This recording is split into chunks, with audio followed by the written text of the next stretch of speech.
Aspects.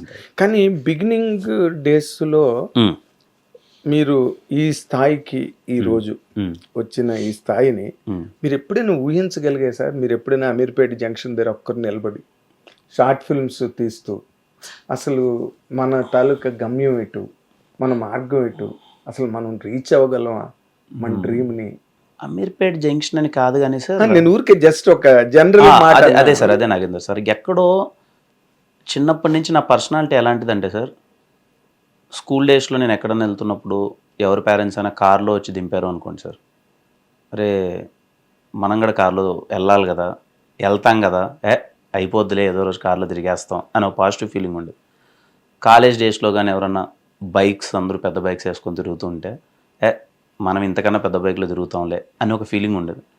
Even BTech డేస్లో BTech అయిపోయిన తర్వాత జాబ్ చేసేటప్పుడు నాకున్న పర్సంటేజ్ 55% నాకు జాబ్ రాకూడదు, యాక్చువల్లీ టెక్నికల్లీ రాకూడదు. నాకెందుకు జాబ్ రాదు, నాకెందుకు రాదు, నేను జాబ్ చేస్తా అని ఒక పాజిటివ్ ఫీలింగ్తో ఉండని జాబ్ వచ్చేసింది. అక్కడ వర్క్ చేసేటప్పుడు జాబ్ కాదు నాకు, నేను ఏదో అవ్వాలి, లైఫ్లో ఏదో సాధించాలి అని ఒక ఫీలింగ్ నాకు ఎప్పుడైతే కలిగిందో, జాబ్ మానేయాలా లేదా అని ఒక 6 months ఫేస్లో నేను ఎప్పుడో ఇది చూసేసాను sir. I know that one day I'll become a star hero for no matter what. ఎవరు యాక్సెప్ట్ చేసినా చేయకపోయినా I'll become the biggest star hero. ఆ విషయం నాకు 2017 జూలై టు అక్టోబర్ ఆ 6 months నాతో నేను మాట్లాడుకున్నాను, నాతో నేను చెప్పుకున్నాను, నాతో నేను మేనిఫెస్ట్ చేసుకున్నాను. వన్ డే విల్ బికమ్, అది 20 సంవత్సరాల 10 సంవత్సరాల 5 సంవత్సరాల ఎప్పుడు అన్నది కూడా నాకు తెలియదు. యూ విల్ బికమ్ రా వన్ డే అన్నది అప్పుడు నేను చాలా గట్టిగా నమ్మేశాను సార్.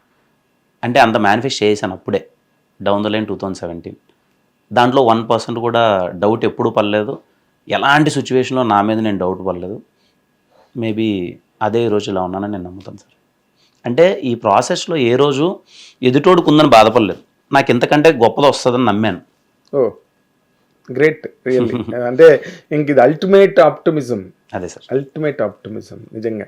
అంటే మీరు ఇందాక in the role of the words మీరు మాట అన్నారు సార్, టీకి డబ్బులు లేకపోయినా అని. అలాంటి సందర్భాలు మీరు ఫేస్ చేశారు? అయ్యో ఎన్ని లేవు నాగేంద్ర సార్. అసలు మనం జాబ్ మానేసినప్పుడు ఇక్కడ ఉన్నాం కదా సార్, హైదరాబాద్కి వచ్చిన తర్వాత డబ్బులు ఉండవు కదా. ఇంట్లో వాళ్ళ పరిస్థితి, మనము ఇంట్లో వాళ్ళని అడగలేదు నేను, ఇంట్లో వాళ్ళకి కానీ మనదేమంత కాదు. ఫ్రెండ్స్ని అసలు అడగను. నాకు ఏ ఫీలింగ్ ఉండేదంటే, అరే ఫ్రెండ్ ఏదైనా డబ్బులు అడిగామో అనుకో, ఎక్కడో తెలియకన్నా 1-2 ఇచ్చేవాళ్ళు ఉంటారు, కానీ ఇచ్చిన తర్వాత మళ్ళీ ఎందుకు లేరా ఇప్పుడు అవసరం అని ఒక ఫీలింగ్లో ఉండేవాను అనమాట. ఎందుకో నాకున్న మైండ్ సెట్కి అడిగేవాడిని కాదు. మరి ఎలా? అదే సార్ చెప్తున్నాను. అంటే మీకు రేపు స్టీవెన్ శంకర్ రోల్లో నా కిరణ్ అబ్బవరం కొన్ని కనిపిస్తాడు సార్ ఎమోషన్స్. అవునా? ఎందుకంటే ఒకానొక సిచ్యువేషన్లో నేను డబ్బులు ఉండేటివి కాదు సార్ రూమ్ రెంట్ కట్టడానికి. అప్పుడు నేను ఏం చేసేవానంటే షార్ట్ ఫిల్మ్స్ చేసేవాళ్ళం కదా. అప్పుడు ఎవరైనా షార్ట్ ఫిల్ము కథలు చెప్పేవాను నేను, ఈ కథ ఎలా ఉంది అని అంటే వాళ్ళు ఎక్సైట్ అయ్యేవాళ్ళు. కథలు కూడా ఎవరికి చెప్పేవాను అంటే కొంచెం డబ్బులు ఉండేవాళ్ళు కథ చెప్పేవాను. ఎవరికి ప్రొడ్యూసర్గానో, లేకపోతే హీరోగా చేయాలనుకున్న అతను, లేకపోతే డైరెక్ట్ చేయాలని అతనుకో కొంచెం డబ్బులు ఉన్నారు అతని దగ్గర చెప్తే వాళ్ళకు రూమ్ ఉంటుంది కదా సార్, మంచి అపార్ట్మెంట్లో ఉంటారు కదా. కథ బాగుంది అని చెప్పి చెప్తూ వాళ్ళతో నైట్ డిస్కస్ చేద్దామా అనేవాని కథ. సో నైట్ డిస్కస్ చేయడానికి అక్కడే పడుకోవాల్సి కదా, ఇంకా నైట్ డిస్కషన్ చేసి అక్కడే పడుకున్నాను. సో అలా పరిచయం పెంచుకొని ఒక 10 రోజులు 15 రోజులు అక్కడే ఉండిపోయాను. అలా చాలామంది, ఇప్పుడు వెంకీ అన్న అని ఉంటాడు సార్, ఒక వెంకీ వైవిఆర్ అని ఒక అతను ఉంటాడు. అప్పుడు మేము ఇద్దరం షార్ట్ ఫిల్మ్ చేస్తున్నాం. ఓకే. అతని ఇంట్లో నేను 7 months 8 months ఉన్నా. అతనే నాకు ఫుడ్ చేసి పెట్టేవాడు, ఇచ్చేవాడు, విత్ రెస్పెక్ట్. నా ప్యాషన్ తనకి తెలుసు. బట్ ఏంటంటే ఎప్పుడు బయటపడేవాడిని అంతే. వాళ్ళకి ఇప్పుడు తెలియదు, ఇప్పుడు చెప్తుంటే తెలియచ్చు వాళ్ళకి ఆ విషయం. నా దగ్గర డబ్బులు లేక మీ దగ్గర ఉన్నాను రా రోజు అని చెప్పి. కానీ ఆ టైంకి వాళ్ళ ఫీలింగ్ ఏంటంటే, అరే కిరణ్ మా దగ్గర ఉన్నాడు, కథ చేస్తున్నాడు, షార్ట్ ఫిల్మ్లో హీరోగా చేస్తున్నాడు అనే ఫీలింగ్ ఉండేది. కానీ డౌన్ ద లైన్ వాళ్ళ దగ్గర నేను ఉన్నది ఎందుకు అంటే, నా దగ్గర ఉండడానికి అప్పుడు సరైన ప్లేస్ అది ఉండేది కాదు.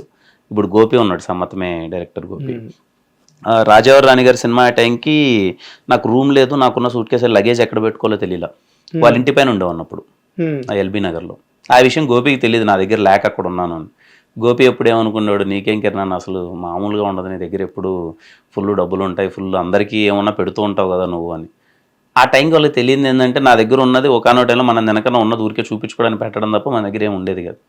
సో అంటే చెప్తున్నాను కదా సార్, ఎప్పుడు పాజిటివ్ ఫీలింగ్తో వెళ్ళిపోదాం అని వెళ్ళిపోయాను అంతే సార్. అంతే.